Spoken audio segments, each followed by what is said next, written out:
A propósito, dejé mi tarjeta en casa cuando íbamos al restaurante para el aniversario de mi suegra.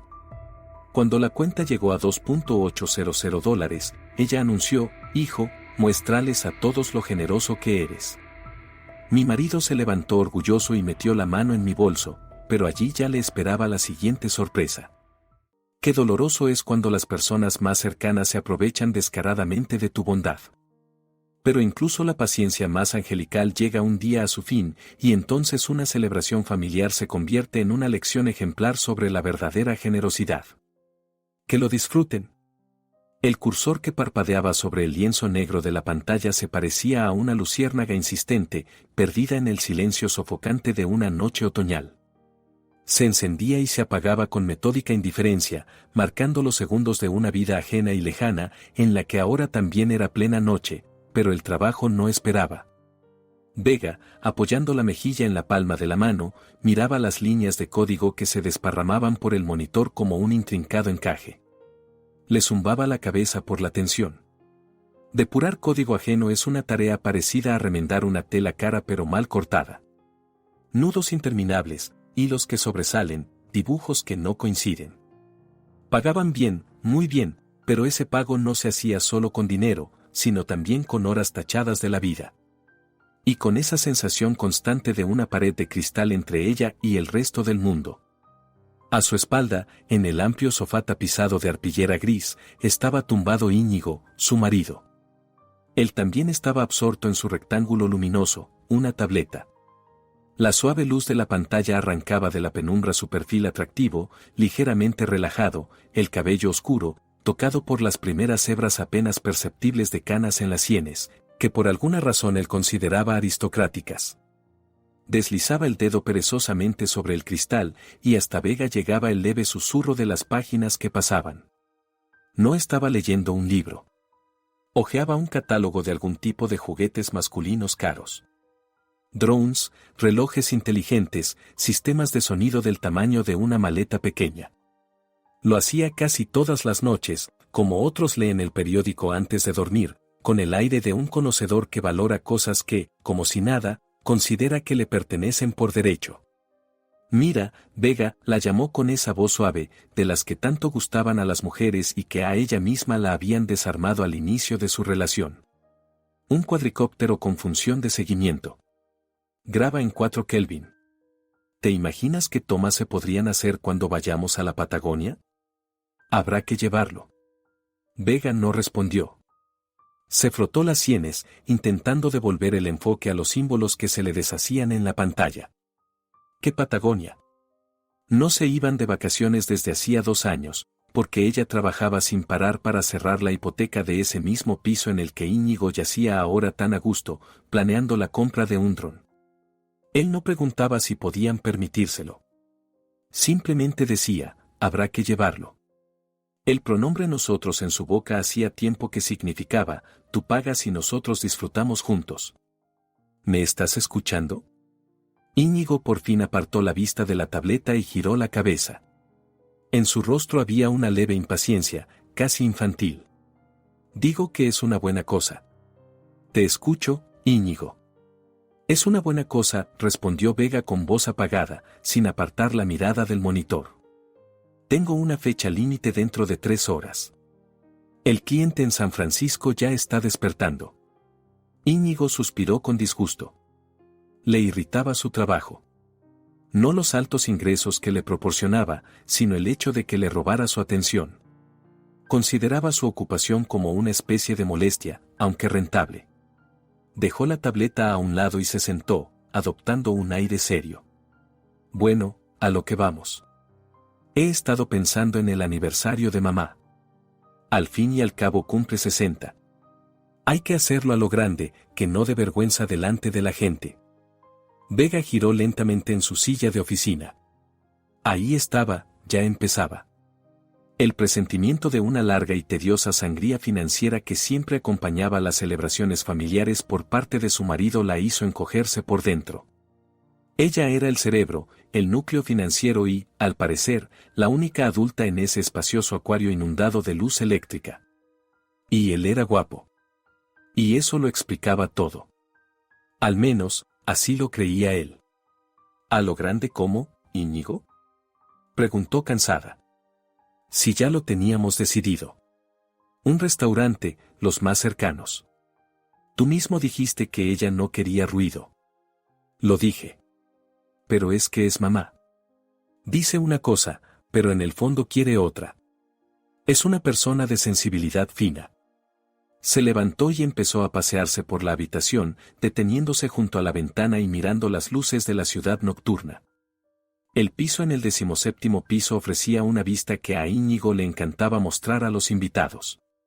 Mirad, toda la ciudad a tus pies. Nos gusta el espacio. Creo que hay que ampliar la lista de invitados. Llamar a sus amigas de la Filarmónica, a su hermana de Valencia con la familia, a Herrera.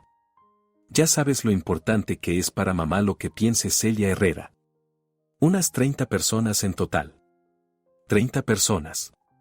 Vega calculó mentalmente el coste del banquete en el restaurante que Pilar había elegido, un local pretencioso de cocina francesa, con precios pensados para extranjeros y hombres de negocios.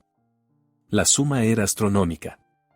Ya sentía un dolor fantasma en las yemas de los dedos, como si estuviera contando fajos de billetes. Íñigo, 30 personas es muchísimo y carísimo. Tu sueldo no cubriría ni un tercio. Él se volvió, y por su rostro pasó una sombra de ofensa que enseguida cubrió con una sonrisa condescendiente. Bueno, ¿y qué tiene que ver mi sueldo? Vega, somos una familia. Un equipo. ¿De verdad vamos a contar céntimos cuando se trata de la persona más querida? Tu madre, mi madre. ¿Qué más da? Para ellas no se escatima nada. Pero mi mamá, para su aniversario, horneó pasteles y solo nos invitó a ti y a mí, quiso decir Vega. Y cuando le regalamos un viaje a la Costa Brava, lloró 3 días de felicidad y también por lo mucho que nos habíamos gastado. Y ese viaje costó 5 veces menos que solo el ramo que tú encargaste para tu madre. Pero guardó silencio. Discutir con Íñigo cuando entraba en el papel de hijo generoso y amoroso era como intentar detener una avalancha con las manos desnudas. Era impenetrable en su sincera convicción de que sus amplios gestos a costa de ella eran la máxima expresión de los valores familiares. En ese momento, sobre la mesa de centro, el teléfono de Íñigo vibró y empezó a cantar con una voz fina, casi servil. Él miró la pantalla y su rostro se iluminó. Y aquí está ella, hablando del rey de Roma. Cogió el teléfono y, deslizando el dedo por la pantalla, pulsó el icono del altavoz. Siempre hacía eso cuando llamaba a su madre. Era su manera de demostrar total confianza y transparencia en la familia. Para Vega, en cambio, aquello era una tortura, una participación forzada en una representación teatral en la que a ella le había tocado el papel de cartera silenciosa. Hola, mamita, hola. Justo estábamos hablando de ti. Íñigo, hijo. ¿Llamo en mal momento? ¿Estás ocupado? La voz de Pilar fluía por el altavoz como un jarabe espeso y dulce. En ella se oían notas cuidadosamente ensayadas de cansancio y noble tristeza. No, que va, mamá, nunca llamas en mal momento. Vega y yo estamos descansando. ¿Cómo estás? Vega, así la llamaba su suegra, con una cortesía subrayada que en su boca sonaba a fría condescendencia. Pues aquí, hijo, haciendo lo que puedo. Hoy he hablado con Celia Herrera. ¿Te acuerdas de ella? Claro que me acuerdo, mamá. ¿Qué pasa con ella? Ay, nada. Me contaba cómo sus hijos le celebraron el aniversario. Cumplió 55 el mes pasado. Pilar hizo una pausa dramática, cargada de importancia. Le regalaron un viaje a Karlovy Vary, al mejor balneario, con tratamientos, con masajes, por 3 semanas, dice. ¡Qué consideración, qué atención! La voz de la suegra tembló. Lloraba cuando lo contaba. De felicidad, claro. Vega cerró los ojos. El guión le resultaba dolorosamente familiar. Sabía perfectamente qué vendría a continuación. Ay, pero mira que hablar de otros. Añadió Pilar apresuradamente, como si se diera cuenta de repente. No es que yo espere algo así, Íñigo, ya lo sabes. Para mí lo más importante es la atención. Que estés a mi lado, hijo, que yo vea que te va bien, que estás bien situado en la vida, que te valoran. Eso es toda mi riqueza. Esos viajes son puro ajetreo, puro escaparate. Íñigo escuchaba, y Vega, sin siquiera mirarlo, sabía que en ese momento su rostro ardía de justa indignación filial. Ya había aceptado el desafío. No permitiría que su madre se sintiera peor que alguna Celia Herrera. Mamá, ¿pero qué dices?, exclamó con fervor. Que Karlovy Vary ni que nada. Nosotros te vamos a organizar un aniversario como se merece, del que todos tendrán envidia. Será el mejor restaurante, la gente más cercana. Tú serás la reina de la noche.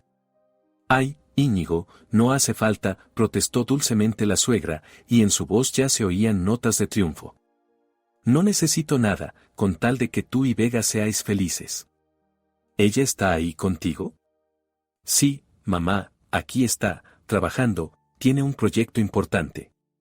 ¡Qué aplicada!, dijo Pilar sin el menor calor.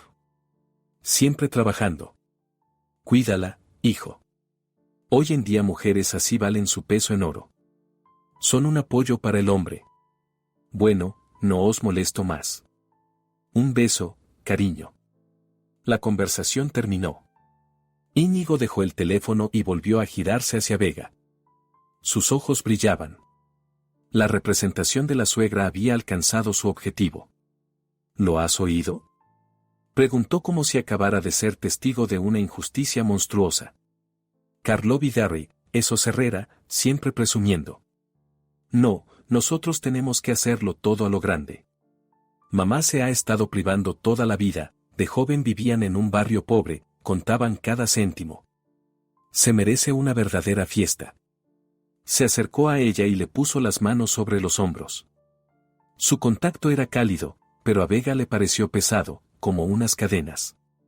Vega, te lo pido, no empecemos ahora a contar gastos. Hagámoslo simplemente como ella sueña. Y piensa en los invitados. 30 personas es normal. Son los más cercanos. Hablaba con convicción, con pasión, y en sus ojos había un amor tan sincero por su madre que discutir con él parecía casi un sacrilegio. No era malo ni calculador. Era, eso sí, ciego. Sinceramente no entendía que le estaba pidiendo que comprara el amor y la aprobación de su madre con su dinero, con sus noches en vela frente al monitor. Vega se recostó cansada en el respaldo de la silla. La batalla estaba perdida antes incluso de empezar. Tenía ganas de gritar, de lanzarle esa maldita tableta, de enseñarle las facturas de la hipoteca, del coche, de sus vacaciones del año pasado en Cancún, que él había llamado nuestro regalo para nosotros mismos. Pero no tenía fuerzas. Las líneas negras de código flotaban ante sus ojos. La cabeza le estallaba. Está bien, Íñigo, dijo ella en voz baja. Como tú digas.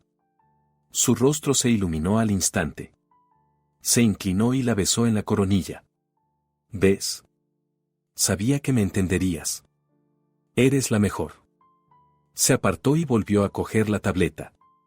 Pero esta vez abrió la página del restaurante y se puso a estudiar con entusiasmo el menú y la carta de vinos. Y Vega miraba su pantalla, donde el cursor seguía parpadeando con obstinación. Esperaba. El trabajo esperaba. El dinero para el aniversario de Pilar no se va a ganar solo. Unos días después, el sábado por la mañana, cuando Vega, agotada tras una semana y un plazo nocturno, se permitió dormir hasta las 10, Íñigo la despertó con el olor del café recién hecho y un beso. Estaba de muy buen humor, casi festivo. Buenos días, dormilona, arrulló, dejando una bandeja con una taza y un croissant en la mesilla. He estado pensando, faltan 2 semanas para el aniversario. Y mamá anda un poco baja de ánimo después de la conversación con esa Herrera. Hay que animarla de alguna manera. Crear, por así decirlo, un ambiente previo a la fiesta. Vega se incorporó apoyándose en los codos, sintiendo como dentro de ella volvía a agitarse ese nudo frío de ansiedad. Su entusiasmo nunca auguraba nada bueno para su cuenta bancaria. ¿Y qué has pensado?, preguntó, dando un sorbo de café. El café estaba bueno, caro, de granos que él escogía en una tienda especializada. Por supuesto, lo pagaba ella. Mencionó de pasada. Íñigo se sentó en el borde de la cama, adoptando un aire conspirativo, que su vieja cafetera ya está dando las últimas. De goteo, antiquísima. Le encanta el capuchino por las mañanas, pero ir a una cafetería a veces no tiene tiempo y a veces le parece caro. ¿Te acuerdas de la que vimos en el centro comercial, la italiana, que lo hace todo sola? Pulsas un botón y listo.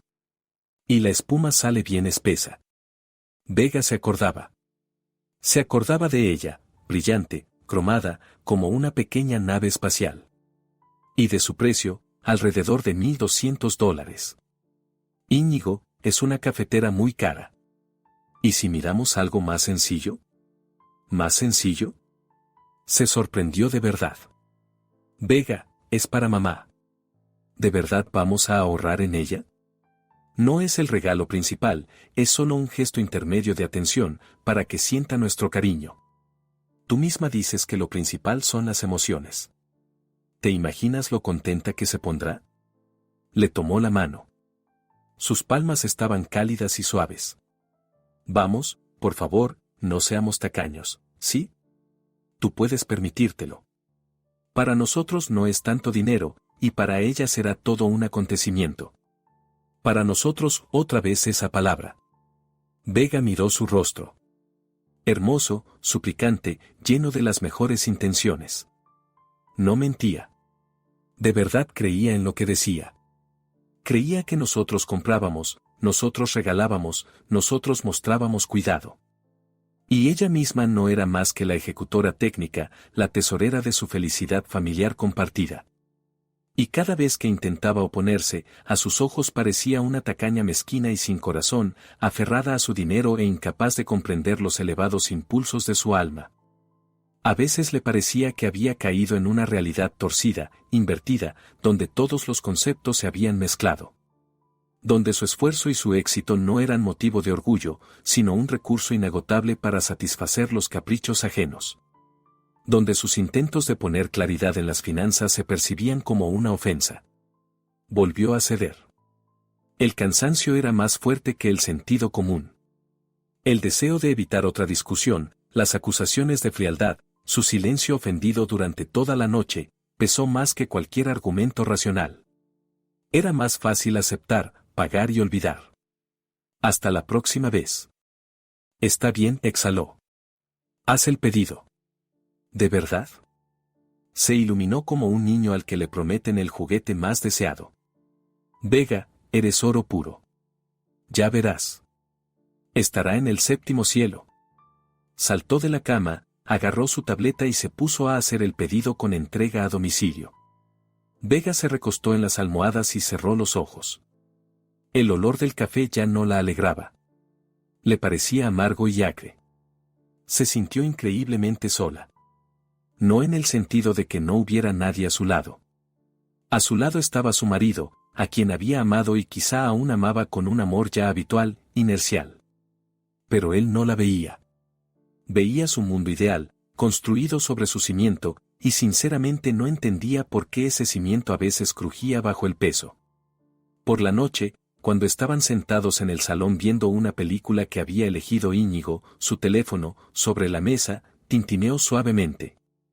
Ella lo cogió. En la pantalla brillaba una notificación del banco. Compra. $1,199.90. Tienda de electrónica. Vega miró esas cifras, y en su interior se alzó una sorda y conocida ola de irritación. No un dolor agudo, como de un corte, sino una sensación apagada y molesta, como la de un callo antiguo sobre el que se pisa una y otra vez. Apagó lentamente la pantalla y dejó el teléfono sobre la mesa. Íñigo, absorto en la trama de la película, no notó nada. Estaba sentado a su lado, tan guapo, tan satisfecho consigo mismo y con la vida, y comía con apetito pistachos de un cuenco. Las migas de las cáscaras caían sobre el sofá. Sobre ese mismo sofá gris que ella había elegido y pagado. Mañana por la mañana tendría que limpiarlo. Aquello era solo un prólogo. Sabía que el acto principal de este drama aún estaba por delante y que le costaría mucho más que la cafetera italiana. Simplemente todavía no sabía qué precio exacto tendría que pagar. La semana posterior a la conversación sobre el aniversario se alargó como una lluvia otoñal persistente, gris, monótona y húmeda. Vega trabajaba con ferocidad, sumergiéndose en los laberintos del código como en un agua oscura y salvadora, donde no se oían ni la voz de Íñigo ni las dulzonas entonaciones de su madre. Se llevaba a un agotamiento total para que por la noche solo le quedaran fuerzas para llegar a la cama y caer en un sueño sin sueños. Era su forma de escapismo, su rebelión silenciosa e imperceptible para los demás. Íñigo, en cambio, vivía en su propia realidad, excitada y festiva. Hacía listas de invitados, llamaba a los parientes, discutía con alguien por teléfono la colocación de las mesas y el ritmo de la velada. Revoloteaba por el piso como un director inspirado que se prepara para el estreno principal de su vida, y no notaba en absoluto el vacío helado que crecía entre ellos. Todo se vino abajo el miércoles. El día resultó sorprendentemente soleado, y los pocos rayos que se abrían paso a través del vidrio polvoriento de la ventana dibujaban largas franjas doradas sobre el parquet. Vega acababa de terminar una pesada videollamada con un cliente de Texas que le había explicado largo y tendido por qué no necesitaba simplemente un botón, sino una emoción, y se sentía exprimida hasta la última gota. Se sirvió una taza de té verde ya frío y se acercó a la ventana, observando la vida agitada de la ciudad abajo. En esos momentos le parecía que no estaba viendo su propia película, sino la vida de otros. Allí una mujer corría con un cochecito, allí dos estudiantes se reían empujándose, allí un hombre de negocios con un abrigo caro hablaba por teléfono gesticulando. Todos formaban parte de un mundo comprensible y real. Y su mundo se había reducido al tamaño de la pantalla del monitor y de las cifras en la aplicación bancaria. Justo en ese momento, su teléfono, que estaba sobre el alféizar, emitió un breve sonido al vibrar. Lo cogió sin esperar nada especial, otro correo de trabajo o spam. Pero en la pantalla brillaba un mensaje del banco, aterradoramente lacónico: compra. Y la cantidad, $700. Y debajo, en letra pequeña, el nombre de la tienda, La Fleur Boutique. $700 en flores. A Vega se le cortó la respiración por un instante, como si le hubieran dado un golpe en el estómago. El té en la taza tembló. No era solo mucho. Era absurdo, irracional, una especie de burla. Sabía que Íñigo era capaz de gestos grandilocuentes, pero este superaba todos los límites imaginables. No era solo un gasto. Era una declaración. Una declaración de desprecio total y absoluto por su trabajo, por su presupuesto común, por ella misma. Con los dedos fríos y torpes marcó su número. Los tonos se hicieron interminables. Por fin respondió. Su voz era animada y alegre, la de alguien que acaba de realizar una hazaña. Sí, Vega. Hola. Justo iba a llamarte. Quería darte una sorpresa. Íñigo, su voz era baja y apagada, sin emoción alguna, ella misma no la reconocía. ¿Qué es esta compra de $700 en la floristería? Al otro lado de la línea hubo una breve pausa, y luego él se echó a reír. Ligero y despreocupado. Ah, ya lo has visto. Bueno, se arruinó la sorpresa. Le había pedido al banco que no te mandara notificaciones por estas minucias. Es para mamá. Así, sin más, para levantarle el ánimo antes del aniversario. Imagínate, no es solo un ramo, es toda una composición en una sombrerera. Lleva orquídeas banda raras, rosas francesas tipo peonía y un eucalipto plateado o algo así. La asesora dijo que es lo último. Mamá se va a quedar boquiabierta. Hablaba con tal entusiasmo, con un orgullo tan infantil, que a Vega le entraron ganas de vomitar. No solo había gastado una suma enorme. La estaba disfrutando. Saboreaba los detalles, anticipaba el efecto. Él era el artista, y ella para él no era más que una contable aburrida, incapaz de apreciar la altura de su idea creativa. ¿Tú gastaste $700 en flores? Repitió ella, todavía incapaz de creer la realidad de lo que estaba ocurriendo. Cada palabra le costaba, como si avanzara a través de algodón. ¿Cogiste mi tarjeta? Sin preguntar. ¿Otra vez?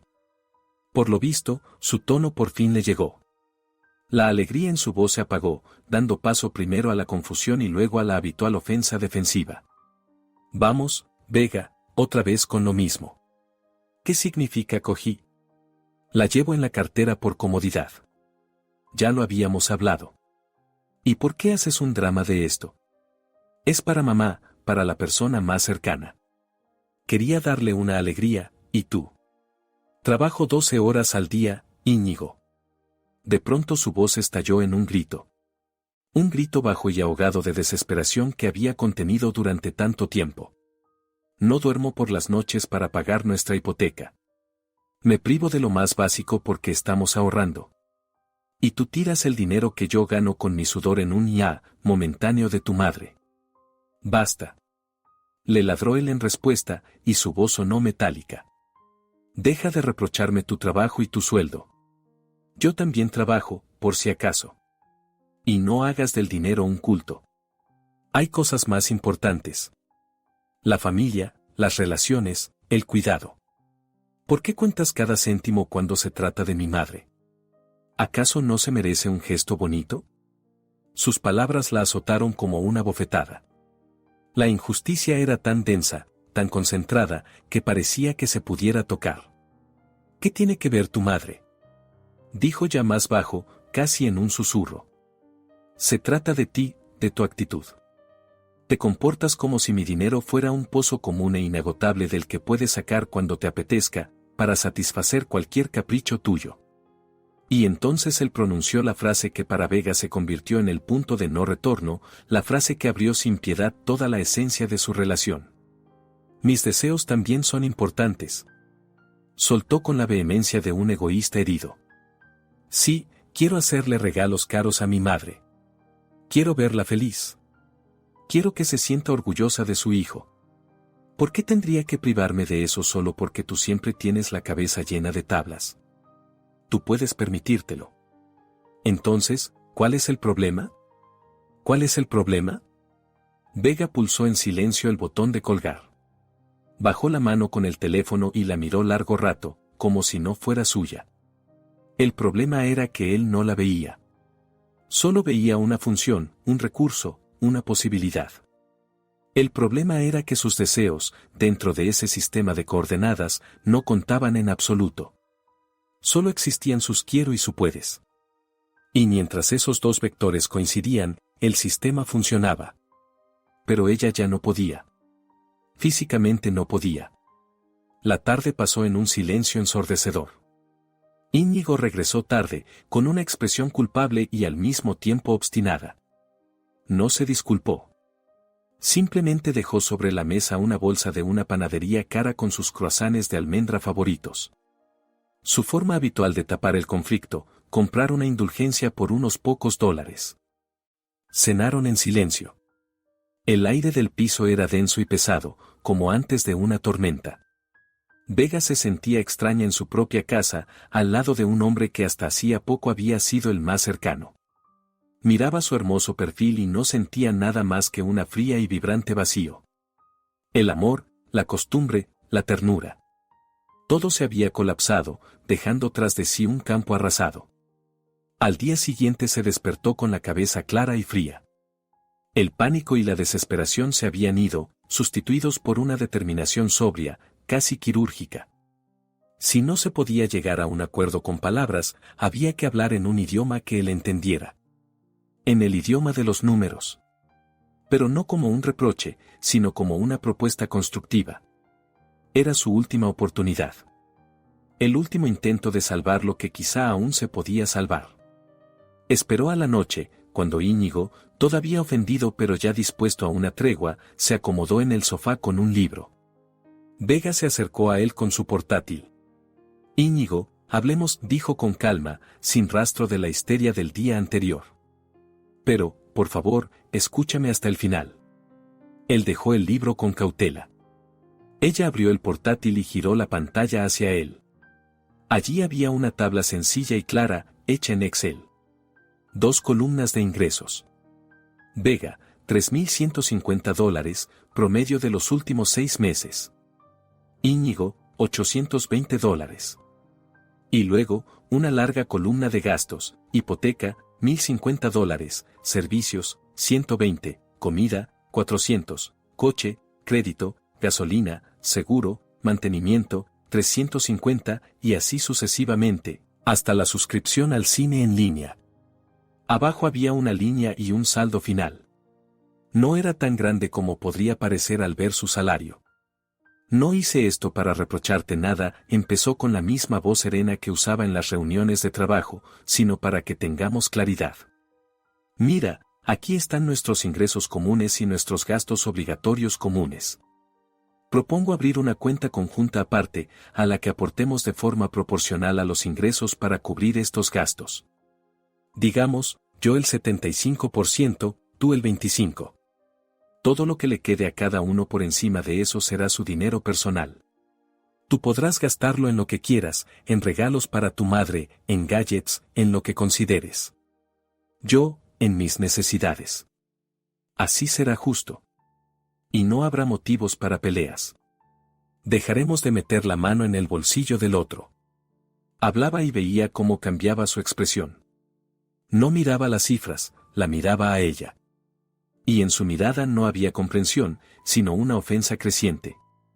Su sistema ordenado, lógico y perfectamente justo era para él un acto de desconfianza monstruosa y de humillación mezquina. Tablitas sonrió torcido. Nos has hecho un expediente financiero. ¿Qué es esto, Vega? Un informe anual.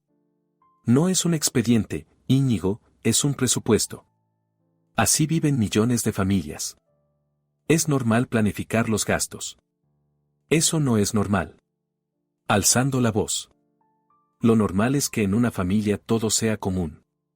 Que marido y mujer confíen el uno en el otro y no anden contando quién aportó qué porcentaje a la hucha común. ¿Qué intentas demostrarme? ¿Qué ganas más que yo? Eso ya lo sé sin tus humillantes tablitas.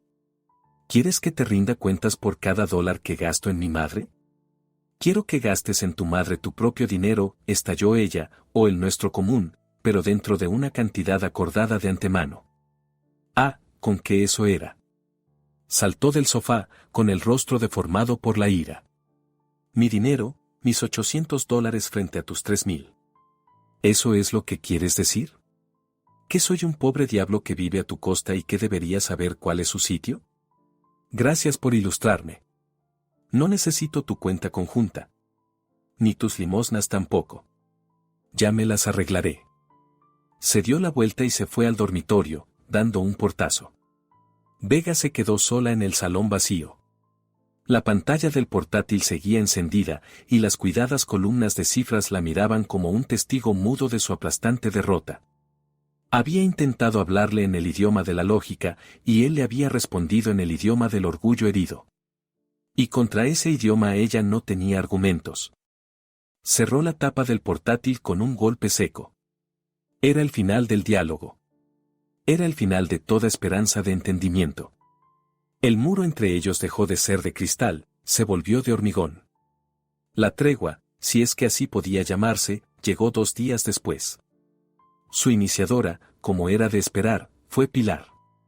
Llamó e invitó con voz melosa a cenar el domingo. Solo algo sencillo, en familia. Asaré un pato con manzanas. A Íñigo le encanta. Hay que hablar de los detalles del aniversario, que el tiempo vuela. Rechazar la invitación era imposible. El piso de la suegra los recibió con el habitual calor sofocante, mezclado con el olor pesado de su perfume y el aroma del pato asado. Era un amplio apartamento de 2 habitaciones, con techos altos, en una casa antigua, que ella había podido comprar 5 años atrás con la ayuda de Íñigo y de Vega. Vendieron su antigua vivienda en un barrio dormitorio y añadieron una suma bastante considerable de los ahorros de Vega. Pilar lo había amueblado con pretensiones de chic colonial, como le gustaba decir. Cortinas de terciopelo pesado que no dejaban pasar la luz, un sofá de patas curvadas cubierto con una colcha de felpa y una cantidad innumerable de pastorcitas, elefantitos y perritos de porcelana sobre todas las superficies horizontales. Todo ello creaba la opresiva sensación de un museo donde no se podía tocar nada ni hablar en voz alta. La cena transcurrió, sorprendentemente, sin sobresaltos. Íñigo se mostró de lo más amable, Pilar parloteaba sobre sus amigas y sus series, y Vega interpretaba el papel de nuera agradecida, elogiando el pato y admirando el nuevo tapete de encaje sobre la mesa. Se sentía como una actriz en una mala obra, pero no tenía elección. Sabía que aquello no era más que el preludio. Y, efectivamente, cuando el pato se acabó y apareció en la mesa el té con un strudel casero de manzana, Pilar se secó los labios con la servilleta y adoptó un aire solemne. Bueno, queridos míos, ya va siendo hora de hablar de asuntos serios. He pensado bien todo lo referente a mi celebración. Hizo una pausa, saboreando su atención. El restaurante Alexandra, como habíamos dicho. Ya he hablado con la administradora. Una mujer encantadora. Nos darán el salón con la chimenea, muy acogedor. Y he esbozado el menú de antemano. Habló largo y tendido, con evidente placer, enumerando tártaros de atún, foie gras, risotto con boletus y otros manjares en los que Vega no entendía gran cosa, pero cuyo precio astronómico intuía perfectamente. Íñigo escuchaba, asintiendo con aire de experto y añadiendo de vez en cuando, excelente elección, mamá, y sí, las ostras hay que pedirlas sin falta. Vega bebía el té en silencio. Era la única allí que entendía quién iba a pagar todo aquel banquete. Sentía como una enorme máquina financiera se le venía encima lenta e inexorablemente, sin posibilidad alguna de esquivarla. Y los invitados, como dijimos, serán unas 30 personas, continuó Pilar. Todos los más cercanos. La familia, mis chicas de la Filarmónica, los Herrera, por supuesto. Tiene que estar todo al más alto nivel. 60 años no son cualquier cosa. Es un balance de vida. Y quiero que ese día todos vean qué hijo tan maravilloso he criado. Miró a Íñigo con tal adoración, con un orgullo materno tan absoluto, que literalmente se iluminó. Enderezó la espalda, sacó pecho, y su rostro adoptó una expresión grave e importante. Estaba listo para la hazaña. En ese momento sonó el teléfono sobre la mesa de la suegra. Ella miró la pantalla y sonrió. Ah, es Rita, una amiga. Un segundo. Contestó la llamada. Rita, hola, querida. Sí, estamos aquí, con los chicos. Cenando. Sí, justo estamos hablando de mi aniversario. ¿Qué? ¿Dónde?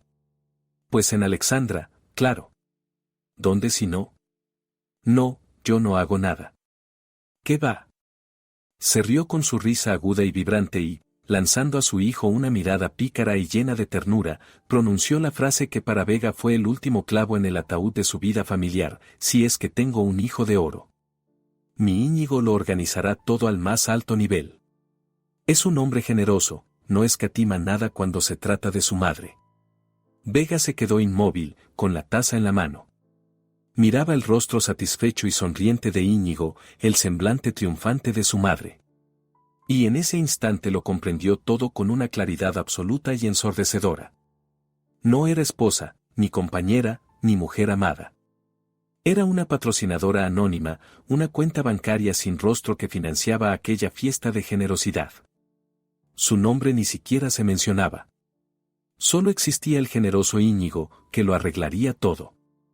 Y tras bastidores de aquel teatro estaba ella, Vega, con sus noches en vela, con el dolor de cabeza por la tensión, con el código odiado en la pantalla del monitor. Nadie la veía.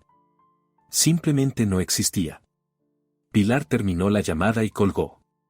Bueno, dijo con un suspiro satisfecho, todos ya están expectantes. Así que, Íñigo, hijo, no nos falles. No te preocupes, mamá, respondió Íñigo con inquebrantable seguridad. Todo será como tú quieres. Incluso mejor.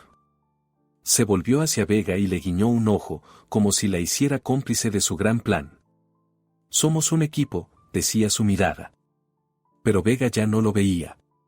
Miraba a través de él, a través de las pastorcitas de porcelana, a través de las cortinas de terciopelo.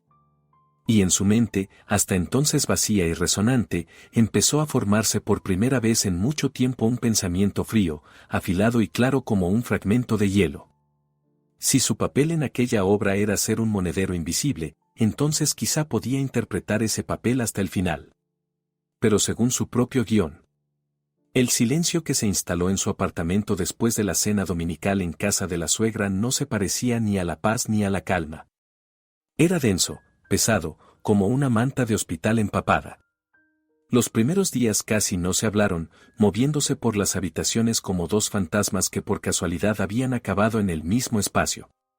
Íñigo fingía que no había pasado nada, como si su última conversación sobre el dinero, aquellas humillantes tablitas, hubiera sido solo un malentendido molesto que se resolvió por sí solo. Silbaba por las mañanas mientras preparaba café en la nueva y reluciente máquina y, con una jovialidad exagerada, le deseaba a Vega buenos días.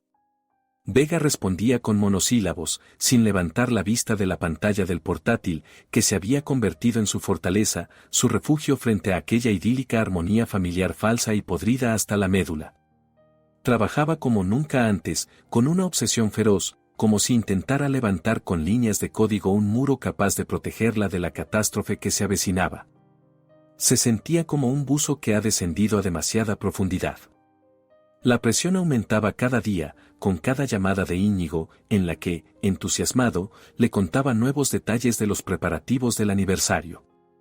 Que ya había cerrado trato con un fotógrafo, el mejor de la ciudad, que trabajaba para revistas de lujo. Que había encargado la tarta a un pastelero de moda, 5 pisos con flores naturales. Y cada vez, al final de su monólogo, flotaba una certeza no expresada pero evidente, que todo aquel esplendor se pagaría de una fuente inagotable, su cuenta bancaria. Ya no preguntaba. Simplemente la ponía ante el hecho consumado de los gastos que vendrían, como si ella fuera el tesoro de su corte real. Una semana antes del aniversario, el martes por la noche, se acercó a ella cuando, tras terminar de trabajar, estaba sentada en el sillón mirando sin ver la ventana oscura. Se sentó en el reposabrazos y la rodeó con el brazo por los hombros. Su contacto era deliberadamente tierno, conciliador. Vega se tensó involuntariamente. Aquellos preliminares siempre precedían a una nueva petición. Vega, he hablado con el administrador del restaurante, empezó con un tono meloso y confidencial. Piden un depósito para confirmar definitivamente la reserva del salón. Una garantía, ya sabes. Es una suma considerable, la mitad de la cuenta preliminar. Vega guardó silencio. Sabía lo que venía después, y su corazón empezó a latir sordo y pesado. Ahora mismo no tengo todo el importe en mi tarjeta, sonrió con culpabilidad, como si se tratara de una tontería divertida. Cobro el sueldo la semana que viene. ¿No podrías darme tu tarjeta de crédito, la dorada? Dejo los datos en el restaurante y ya está. Que se quede conmigo en la cartera hasta el aniversario, así estaremos más tranquilos. Para que el día de la celebración no haya prisas, ni búsquedas, ni pasársela de un lado a otro. Terminamos la fiesta, pago todo y asunto arreglado. Lo decía con tanta naturalidad, con tanta cotidianeidad, como si le pidiera que le pasara la sal en la mesa. En sus palabras no había ni rastro de duda o incomodidad. Para él era lo normal. Coger su tarjeta. Con su dinero. Con su enorme límite de crédito, que ella reservaba para emergencias, enfermedades de los padres, reparaciones urgentes, algo realmente importante. Para él, la emergencia era el aniversario de su madre, que había decidido convertir en una exhibición de su propia generosidad. En ese momento, algo hizo clic en Vega. De forma definitiva e irreversible. No fue ira, ni dolor, ni desesperación. Fue una extraña iluminación fría. De repente vio toda la situación desde fuera, como si estuviera viendo una vieja película en blanco y negro. Allí estaba una mujer agotada por el trabajo. Y a su lado, un hombre guapo y seguro de sí mismo que le pedía la llave de su caja fuerte para organizar un banquete para sus amigos y parientes. Y ni siquiera entendía que estaba pidiendo algo fuera de lo común. Sinceramente lo consideraba su derecho. Ella giró lentamente la cabeza hacia él. En su rostro no se reflejaba emoción alguna. Lo miró directamente a los ojos, a sus bonitos ojos castaños, un poco ingenuos, que nunca habían aprendido a ver nada más que el reflejo de sus propios deseos. Está bien, Íñigo, dijo en voz baja. Su voz era uniforme y tranquila. Tómala, está en mi bolso, en la cartera. Él no esperaba una capitulación tan rápida y fácil. Su rostro se iluminó con una sonrisa satisfecha y agradecida. Evidentemente se había preparado para súplicas, para una discusión, para una demostración de ofensa. Y ella se rindió sin luchar. Gracias, Vega, sabía que lo entendías todo, le apretó el hombro con más fuerza. Eres la mejor. Ya verás, será una noche legendaria. Mamá estará en el séptimo cielo. Se levantó de un salto, se acercó a la cómoda donde estaba su bolso, lo abrió con gesto práctico y sacó la cartera de cuero gastado. La misma que él le había regalado en su primer aniversario de boda. De ella extrajo la reluciente tarjeta dorada, la hizo girar entre los dedos con aire de propietario, la guardó en su propia cartera y se dio una palmada satisfecha en el bolsillo trasero del pantalón. Listo, ahora estoy tranquilo, proclamó. Ahora todo está bajo control. Vega lo miraba y le parecía que lo veía por primera vez. No como a su marido, no como a una persona cercana, sino como a un extraño satisfecho e infantil que acababa de robarle algo mucho más valioso que el dinero. Le había robado el último resto de respeto que sentía por él. Y, curiosamente, eso le trajo alivio. Un alivio vago, amargo, pero alivio al fin y al cabo. Ya no hacía falta atormentarse, buscar justificaciones, intentar arreglar algo.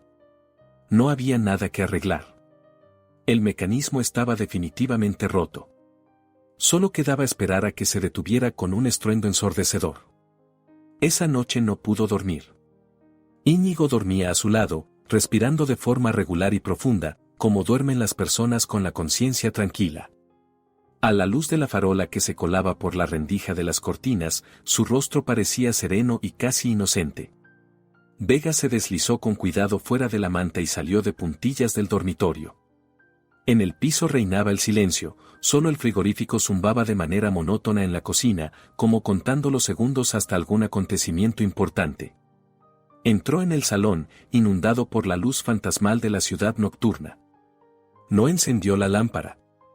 Se sentó en su silla de trabajo, la misma en la que pasaba la mayor parte de su vida. Sobre la cómoda se recortaba en la penumbra la silueta de su bolso, el mismo del que él había sacado con tanta seguridad su cartera. La idea nació de repente, pero era tan clara y nítida como si alguien la hubiera pronunciado en voz alta en el silencio ensordecedor de la habitación. Era simple, cruel y absolutamente lógica. No era venganza en estado puro. Más bien era una lección visual, una lección de educación financiera para adultos infantilizados. Se levantó y fue hasta su escritorio.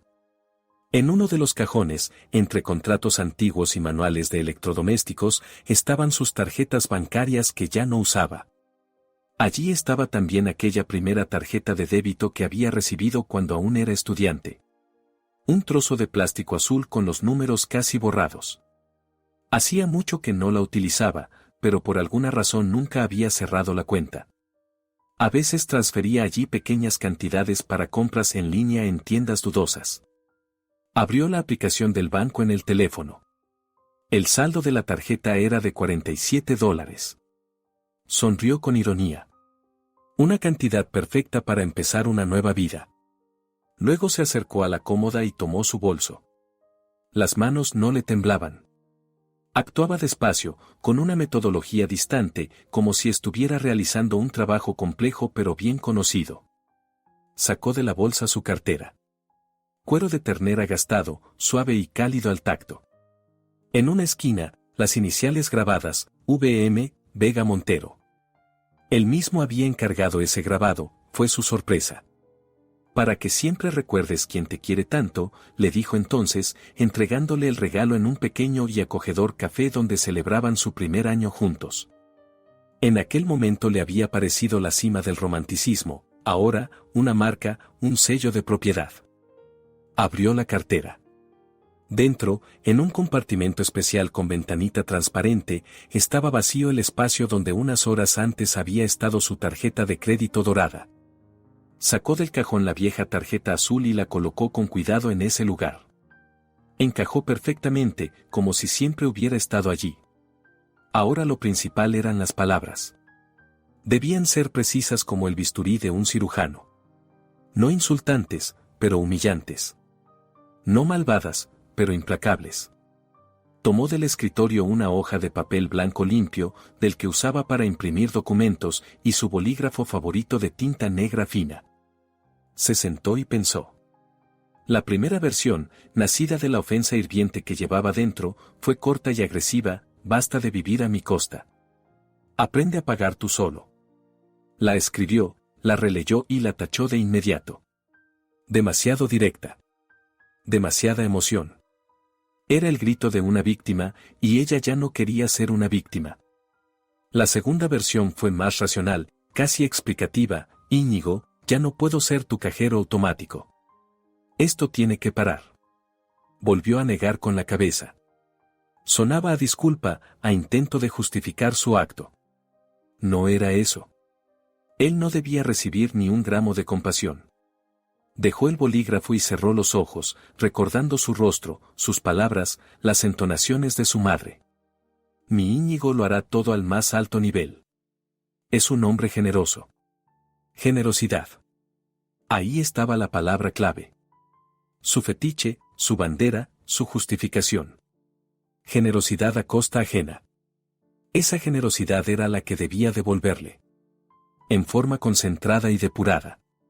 Volvió a tomar el bolígrafo y, en una hoja nueva, escribió con una letra cuidada, casi caligráfica, sin una sola tachadura: en tu tarjeta hay $800. Debería bastar para tu generosidad.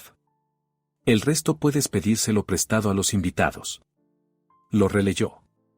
Sí, eso era exactamente lo que hacía falta. Frío, irónico y mortalmente preciso. Cada palabra daba en el blanco. La mención de su propio sueldo, al que él despreciaba tanto. El uso irónico de la palabra generosidad. Y, por último, el acorde final: la humillante sugerencia de pedir dinero a los invitados. A esos mismos Herrera ante los que su madre tanto quería quedar bien. No era solo una negativa a pagar. Era una sentencia contra su reputación, contra su estatus de hombre generoso que había construido con tanto esmero ante su madre y su entorno.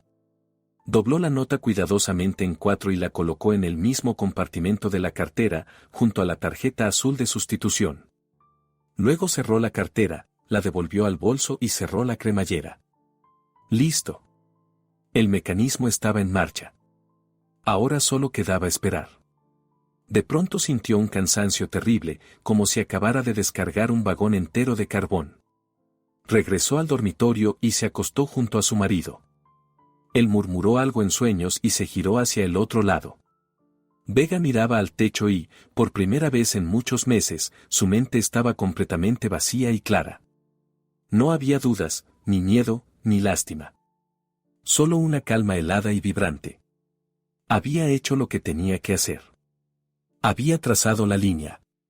Los días que quedaban hasta el aniversario pasaron en una niebla extraña, surrealista. Íñigo estaba en la cima de su entusiasmo.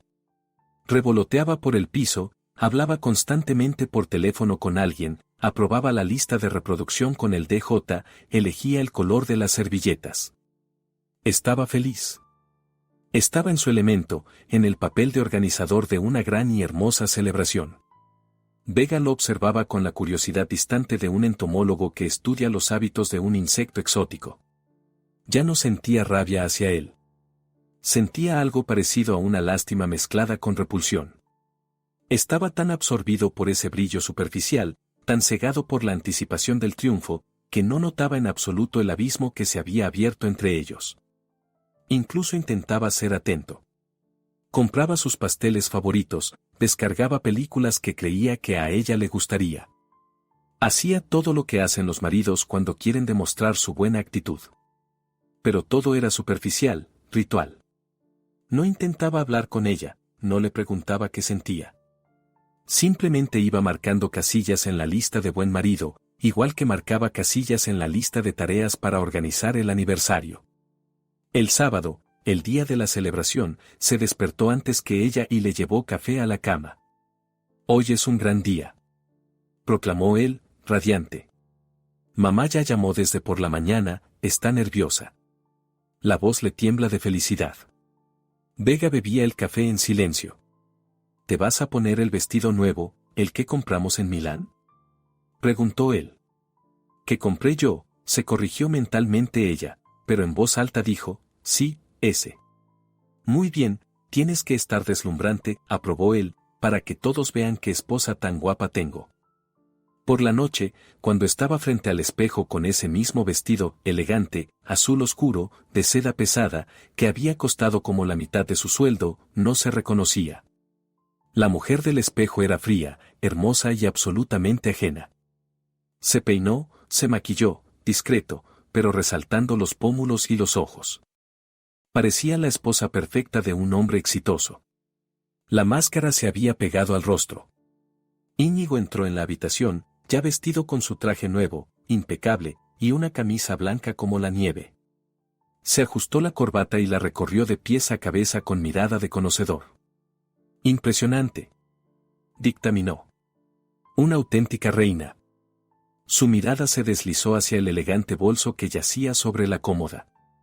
Ese mismo bolso de una marca famosa que Pilar había señalado una vez a los invitados diciendo, esto se lo regaló Íñigo a Vega. Vega entonces guardó silencio. Él no lo había regalado. Simplemente asintió con aprobación mientras ella lo pagaba con su tarjeta, allí mismo en Milán. Vega tomó el bolso, lo abrió y, lenta y deliberadamente, con una precisión casi estudiada, colocó dentro la cartera de cuero gastado. Su gesto fue tranquilo y calculado. Íñigo sonrió, sin notar nada extraño. Para él, su bolso, su cartera, su dinero hacía tiempo que eran una extensión de sus propias posibilidades. No veía la diferencia. Aquella noche ella se la mostraría. El trayecto en taxi hasta el restaurante transcurrió en silencio. Íñigo estaba demasiado excitado, miraba por la ventana las luces que pasaban a toda velocidad. Su pierna temblaba nerviosa al ritmo de una música interior. Parecía un actor a punto de salir al escenario en el papel principal de su vida. Vega iba a su lado, inmóvil como una estatua, mirando al frente. En algún momento él debió de sentir su frialdad. Le tomó la mano, su palma estaba caliente y ligeramente húmeda. ¿Por qué estás tan tensa?, preguntó con suavidad. Relájate, esta noche es nuestra. Y en ese instante la invadió una última y débil oleada de duda. Veía su perfil en la penumbra del taxi. Guapo, orgulloso, feliz. Era su marido. El hombre con el que había compartido 7 años de vida. No solo iba a darle una lección. Iba a destruirlo en público. A arrasarlo todo. ¿No era demasiado cruel? Tal vez aún se podía volver atrás, hablar, intentar por 100ª vez. Él apretó su mano con más fuerza. Mamá va a ser feliz, dijo casi en un suspiro. Tengo tantas ganas de que sea feliz. Y de pronto, como un relámpago, resonaron en su memoria sus palabras de la última discusión, dichas con una convicción airada y egoísta, mis deseos también son importantes. Sí, quiero hacerle regalos caros a mi madre. Tú puedes permitírtelo. Entonces, ¿cuál es el problema? Y eso fue todo. La última gota de compasión se evaporó. Las dudas desaparecieron, dejando tras de sí una superficie lisa y quemada de fría determinación. Él mismo había elegido ese camino. Él mismo había puesto precio a su amor filial y a sus deseos. Aquella noche recibiría la factura. El taxi se detuvo frente a la entrada brillantemente iluminada del restaurante Alexandra. El portero, con uniforme, abrió la puerta. Desde dentro llegaban el murmullo de las voces, las risas y una música suave. La fiesta ya había comenzado. Bueno, con Dios, dijo Íñigo al bajar del coche, tendiéndole la mano a Vega. Ella puso su fría palma en la suya y salió. La calma helada que la había acompañado toda la semana no había desaparecido. Estaba lista. Iba hacia su propia celebración. La celebración de su liberación. El salón del restaurante Alexandra, que Pilar había descrito con tanto entusiasmo, resultaba en realidad sofocante y pomposo, como la cripta de un rico mercader que había decidido no renunciar a sus hábitos ni siquiera después de muerto. Pesadas cortinas color burdeos, recogidas en pliegues opulentos y sujetas con cordones dorados con borlas, cerraban herméticamente las ventanas, aislando el salón del mundo de los vivos. Las paredes, revestidas de damasco repujado, estaban adornadas con reproducciones en marcos macizos que representaban doncellas sonrosadas y escenas de caza.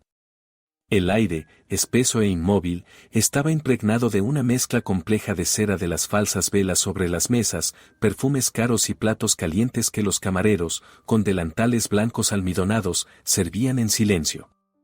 Todo allí era excesivo, desmesurado, y gritaba dinero con el esfuerzo de un nuevo rico temeroso de que lo tomaran por pobre. Vega estaba sentada a la larga mesa repleta de manjares, recta e inmóvil como una de las figurillas de porcelana del piso de su suegra. Llevaba su mejor vestido, un maquillaje impecable y en los labios una educada y forzada media sonrisa. Se sentía como una pieza de museo en aquella exposición de vanidad. La celebración estaba en pleno apogeo. 30 invitados, los parientes de Valencia con rostros provincianos y asustados, las envejecidas amigas de la suegra de la filarmónica, parecidas a cuervos maquillados con trajes llamativos, y, por supuesto, los Herrera, los principales espectadores de aquel espectáculo, comían, bebían y pronunciaban brindis en voz alta. En el centro de todo aquel festín brillaba Pilar. Se había puesto un vestido de gasa color fucsia que la hacía parecer una fruta demasiado madura. En el cuello y en las orejas relucían joyas grandes y de mal gusto. Estaba en su elemento, en el papel de reina madre que recibe el tributo de sus súbditos. Cada 10 minutos agitaba teatralmente la mano y, por encima del murmullo de voces, proclamaba un nuevo brindis por su hijo. ¿Y os acordáis?, gritaba, dirigiéndose a toda la mesa. Su voz aguda vibraba como un cristal resquebrajado. ¿Os acordáis de cómo mi Íñigo, con solo 5 años, ya recitaba de memoria poemas de García Lorca? Todo el barrio escuchaba. Talento. Ya entonces se veía, una persona extraordinaria. Por mi hijo genial. Los invitados alzaban obedientemente las copas de champán de colección que Íñigo había pedido sin pestañear, siguiendo el consejo del sumiller.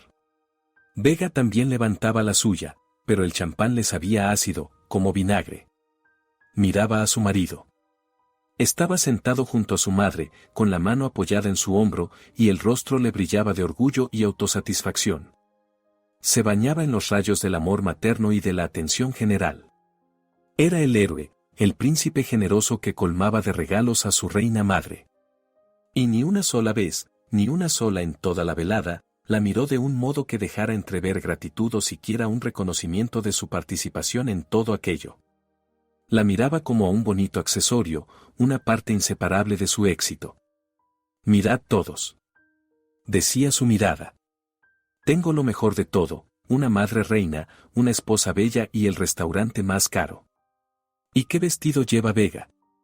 De pronto Pilar desvió la atención hacia ella, señalándola con un dedo de larga uña nacarada.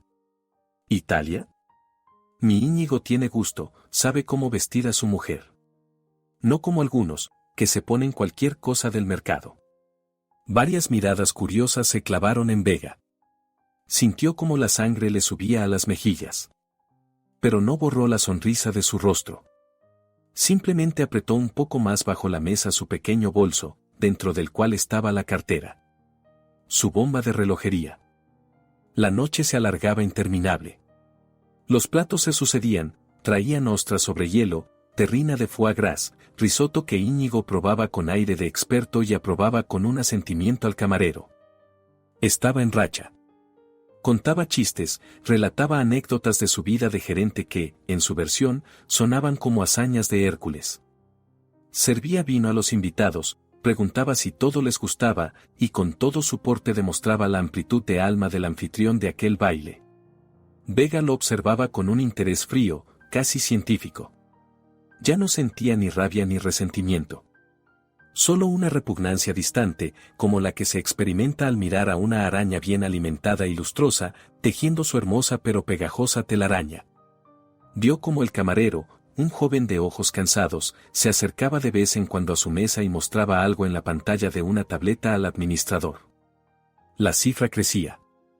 Cada nuevo pedido de champán, cada porción de postre exótico la aumentaba como una bola de nieve rodando cuesta abajo.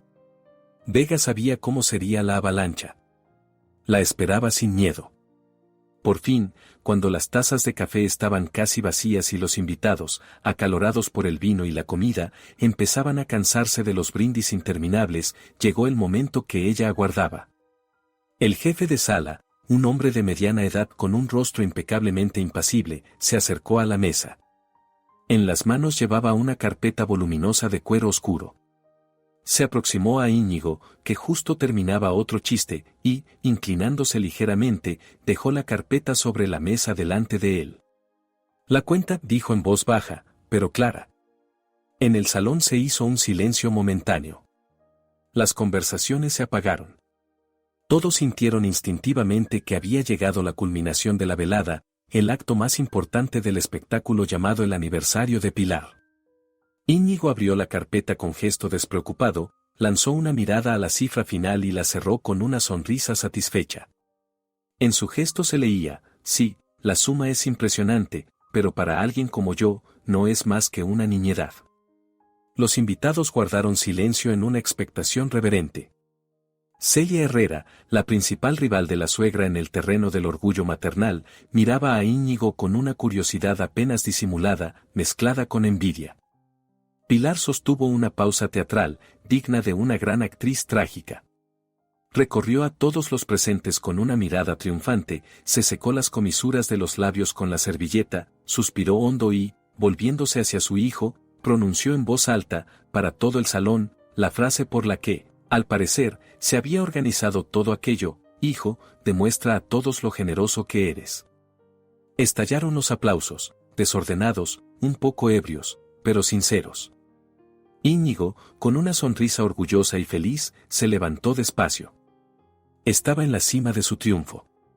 Hizo una leve reverencia a los invitados, como un artista en el escenario, y se dirigió no hacia el camarero, sino hacia Vega. Se acercó a ella y todas las miradas se clavaron en ambos. Aquello también formaba parte del espectáculo. De manera ostentosa, con un gesto de propietario, tomó el bolso de Vega que estaba sobre la silla contigua, lo abrió y, ante los ojos de los 30 invitados, sacó la conocida cartera de cuero gastado. El corazón de Vega se detuvo por un segundo. Ahí estaba. Había empezado. No sacó la tarjeta él mismo. Volvió a su sitio en la cabecera de la mesa, aún sonriendo, y, abriendo la cartera, extrajo sin mirar el plástico azul. Vega vio cómo brillaba aquel trozo de plástico bajo la luz de las lámparas. No notó el cambio. Estaba demasiado embriagado por su papel, demasiado seguro de sí mismo. Chasqueó los dedos llamando al camarero. Este se acercó con el terminal portátil. Íñigo le tendió la tarjeta con gesto despreocupado. Adelante. El camarero introdujo la tarjeta en el aparato y marcó el importe. La sala se llenó de un silencio vibrante. Todos esperaban el pitido de confirmación. En lugar de eso, el terminal emitió un sonido bajo y humillante. Un pitido corto, penetrante, de rechazo. Lo siento, dijo el camarero sin cambiar la expresión del rostro. Operación denegada.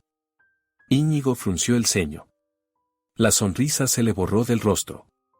¿Cómo que rechazada? Inténtelo otra vez. Quizá haya mala conexión. El camarero repitió la operación con obediencia. De nuevo sonó el mismo pitido miserable y estridente. Fondos insuficientes, dijo el camarero en voz alta y clara, para que todos en la mesa lo oyeran. Aquel tono profesional y desapasionado era más terrible que cualquier grito. El silencio en el salón se volvió absoluto. Se oía el zumbido de la ventilación y, en algún rincón lejano, el tintinear de un tenedor. El rostro de Íñigo, antes rosado por el vino y el orgullo, se volvió mortalmente pálido. Miró la tarjeta en la mano del camarero como si fuera una serpiente venenosa. «Démela», roncó, arrebatándole la tarjeta. La examinó fijamente. Plástico azul. Barato, viejo, con las letras medio borradas. No era su tarjeta de crédito dorada. Era algo ajeno, incomprensible. Abrió con manos convulsas la cartera de Vega, que seguía sobre la mesa delante de él. En el compartimento de las tarjetas, junto al espacio vacío, vio un papel doblado cuidadosamente en 4. Las manos le temblaban tanto que no pudo despegar la nota de inmediato. La recorrió con la mirada. Vega vio cómo su expresión se volvía vidriosa, como el último rastro de color desaparecía de su cara. Se quedó inmóvil, mirando el papel como si fuera una sentencia de muerte. Pilar, que hasta entonces había estado paralizada, reaccionó de pronto. «Íñigo, ¿qué es eso? ¿Qué ha pasado?», susurró con un siseo, acercándose a él. Él no respondió, seguía mirando al vacío. Entonces ella le arrancó la nota de las manos con un gesto brusco, casi depredador, que no pasó desapercibido para los invitados. Acercó el papel a los ojos, sus labios se movían sin emitir sonido mientras leía. Y a medida que avanzaba, su rostro pasó de la expresión triunfante a la perplejidad, luego al rojo de la ira y, finalmente, a un gris de horror y humillación. «En tu tarjeta hay $800. Debería bastar para tu generosidad. El resto puedes pedírselo prestado a los invitados». Los comensales más cercanos empezaron a cuchichear con animación. A los demás les llegaban fragmentos de frases: «No hay dinero», «qué vergüenza», y «con el aire que se daba». Celia Herrera se llevó la mano a la boca, pero en sus ojos danzaban chispas maliciosas y triunfantes. Había recibido un espectáculo mucho más interesante que una cena en un restaurante caro. Estaba presenciando una flagelación pública. Se desató el caos. Un caos mezquino, nervioso, humillante. Pilar, roja como un cangrejo, balbuceaba algo sobre un error técnico, intrigas del banco. Íñigo, saliendo del estupor, sacó su teléfono con manos temblorosas y empezó a llamar a su banco, con el altavoz puesto, confirmando que en su propia cuenta solo había $800 y pico. Su voz atropellada y humillada, interrumpida por las respuestas frías del operador, resonaba en el salón enmudecido. «Hijo, ¿qué vamos a hacer?», gemía Pilar, casi llorando. «Esto es un escándalo. Nos llevarán a la policía». Y entonces llegó el apogeo de la humillación. La suegra, la mujer que hacía un momento era una reina, tuvo que ir pidiendo fila por fila. Primero se acercó a la hermana de Valencia, susurrándole algo al oído. Esta abrió los ojos asustada y empezó a rebuscar en su bolso, sacando billetes arrugados. Luego Pilar, encorvada, se dirigió a los Herrera. Vega no oyó lo que decía, pero vio cómo Herrera asentía con condescendencia y compasión y, sacando una cartera gruesa, contaba varios billetes grandes y se los tendía como si diera limosna. Mientras todo esto sucedía, mientras unos invitados apartaban la mirada con incomodidad y otros observaban la escena con una curiosidad ávida, Vega se levantó en silencio de la mesa. Nadie la notó. Era invisible, como había querido ser. Caminó con calma hacia el guardarropa, donde un anciano servicial le entregó su abrigo. Se lo puso, se ajustó el bolso al hombro, ahora ya vacío y ligero, y salió a la calle sin mirar atrás. Nadie la detuvo. El aire frío de la noche le golpeó el rostro, despejándola. Inspiró profundamente. La ciudad hacía ruido, vivía su propia vida. Pasaban coches, reían los transeúntes. A nadie le importaba la tragedia que se había desarrollado en el sofocante salón de terciopelo del restaurante Alexandra. Vega levantó la mano y enseguida se detuvo un taxi. Subió al coche, dio la dirección de la casa de sus padres y solo entonces se permitió recostarse en el asiento y cerrar los ojos. No sentía ni triunfo ni alegría, solo un cansancio inmenso y envolvente y una extraña y amarga sensación de liberación. Como si acabara de someterse a una operación grave para extirpar un tumor que había crecido en ella durante 7 años. Doloroso, aterrador, pero ahora podría volver a respirar. El día siguiente pasó como entre niebla. Durmió en su antigua habitación infantil, en el piso de sus padres a las afueras de la ciudad, casi 12 horas de un sueño pesado y sin sueños. Al despertarse, vio junto a la cama, sobre una silla, una taza de té y un plato con bocadillos que su madre le había dejado. Sus padres no preguntaron nada. Su madre solo la abrazó en la puerta cuando llegó la noche anterior y dijo: «Descansa, hija. Eso fue suficiente. Después de comer, fue a su, ahora ya, al parecer, ex piso. A recoger sus cosas. Esperaba encontrarse con Íñigo, preparada para gritos, reproches, un escándalo. Pero el apartamento estaba vacío. Sobre la mesa de la cocina había una taza de café a medio beber y una servilleta arrugada. Había estado allí, pero se había ido. Traducción al español, Vega suspiró aliviada.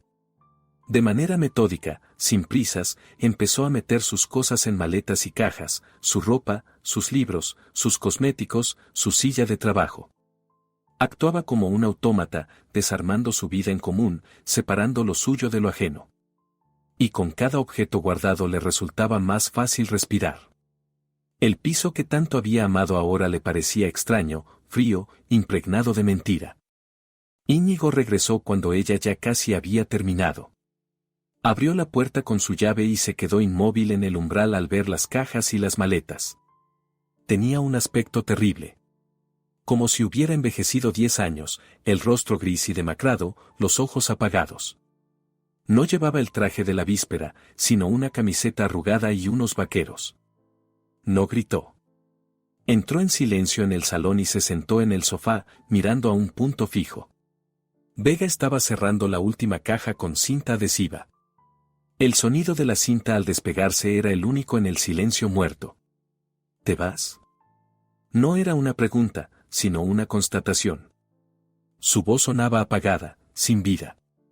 Me voy, respondió ella con la misma calma, sin girarse. Guardaron silencio. Entiendo por qué lo hiciste, dijo él en voz baja. Supongo que me lo merecía. Fui ciego y egoísta. Le he dado vueltas a todo esto toda la noche. Lo entiendo. Vega se quedó inmóvil con el rollo de cinta en la mano. Por un instante, en su interior se agitó una esperanza débil, fantasmal. ¿De verdad había entendido? ¿De verdad aquel golpe había logrado atravesar su armadura? Pero él continuó, y sus siguientes palabras hicieron polvo esa esperanza. Pero nunca podré perdonarte que lo hicieras delante de todos, que humillaras a mi madre. A mi madre, Vega. No durmió en toda la noche, tomó tranquilizantes, no se merecía semejante vergüenza. Podías haberlo hecho de cualquier otra manera, en casa, entre nosotros. Pero elegiste el modo más cruel, la pisoteaste, y eso no te lo perdonaré. Nunca. Al decirlo, Vega comprendió que nada había cambiado. Incluso ahora, entre las ruinas de su matrimonio, la principal víctima para él no era ella, ni su relación, sino la imagen pública de su madre. Sus sentimientos, sus años de humillación, su dolor. Todo eso era secundario frente a la vergüenza de Pilar. Colocó en silencio la última caja junto a la puerta. Sobre la mesa de la cocina, entre ambos, estaba aquella misma cartera de cuero gastado, vacía, abierta, como una concha de ostra muerta. Al parecer, la había traído del restaurante. Vega la miró, luego miró a Íñigo. Adiós, dijo, y tomando las asas de las dos maletas más pesadas, las hizo rodar hacia la salida. Él no se levantó, no intentó detenerla. Simplemente permaneció encorvado en el sofá, mirando la cartera vacía.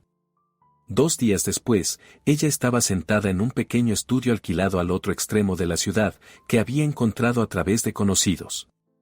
Paredes desnudas que olían a pintura fresca, muebles mínimos, un sofá, una mesa, una silla. Desde la ventana no se veía el centro reluciente, sino un bloque gris de viviendas enfrente. Sus cosas estaban en cajas, esperando su momento. Sobre la mesa, delante de ella, el portátil. Acababa de terminar una llamada con un cliente de San Francisco y ahora bebía té de una sencilla taza blanca. En el apartamento reinaba un gran silencio. Este silencio ya no la oprimía. Era normal. Sentía a la vez vacío y un amargo alivio conquistado con esfuerzo. Había destruido su matrimonio, había hecho daño a una persona a la que una vez amó, había provocado un escándalo público desagradable. Había perdido 7 años de su vida. Pero por primera vez en esos 7 años se sentía dueña de su destino. Por primera vez se pertenecía solo a sí misma. El precio de esa libertad había sido alto, pero ahora, sentada en aquella habitación silenciosa y vacía, comprendía que el precio de la esclavitud habría sido aún mayor. El futuro asustaba por su incertidumbre, pero era suyo, solo suyo. Y en ello había una verdad propia, dura, pero honesta.